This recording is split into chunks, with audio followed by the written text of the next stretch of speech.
Hello and welcome to Prelude. Now it all started when the species was made and they were called meeplers. And they lived a happy life in their universe.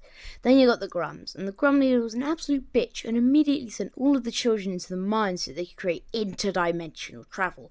Eventually the grums did it and made a portal. The thing is, they mined all the materials in their universe, which means they had to hope that the universe that they land in has enough materials to make another one of those portal thingies.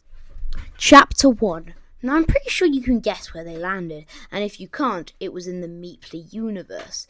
Now, the Meeplers are usually peaceful, but imagine if some G-shaped guys came into your universe and immediately make a faction of minds that they send kids into. So the Meeplers were like, what the hell, man, get the fuck out of here. But the Grumps were like, nah, I'm gonna start a war with you guys.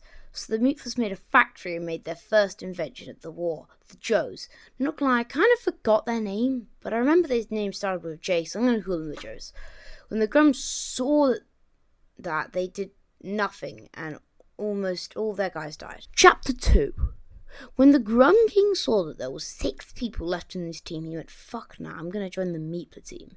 So the Grums made a swap gun and tried it on a guy, and that made the first subclass, the Greepler. The Greepler is the mix of a Grum and a Meepler. Also, while this was happening, the Meeplers made mechs.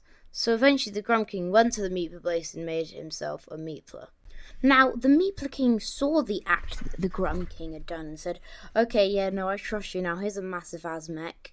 And so there was obviously a new Grum King, but he was like, nah, I can't take all this responsibility, and then eventually killed himself. Chapter 4. The Meeplers have made walls and have security guards. Oh yeah, they also hired a dragon tamer to tame dragons for the Meepler higher-ups. Also, the Meeplers teamed up with the Godzillus. Then the Godzillus were like no and used their laser eyes and burnt the Meepler city. The Meeplers went no and made Thanos gauntlets for all the Meeplers, and the Godzillus saw that and went fuck nah and quit the war. The new Grum leader somehow made the Grumps even more ugly and went, oh shit, I don't know how to do this, so he killed himself. Chapter 5. There is now one Grum left, and he made clones of himself to go into the mines and make him invincible skeleton armor. Eventually, the Meeplers kidnapped him and threw him into a pit of lava. So you're thinking, well, it's over, but it's not. Chapter 6. 10 billion years into the future, the Meeplers have evolved into beans, and they only have an island with nothing. So they eventually build, and they find another island with a sad ghost from hit book The Sad Ghost Club. The end. Not really, I just don't remember what happened after, because this happened ages ago.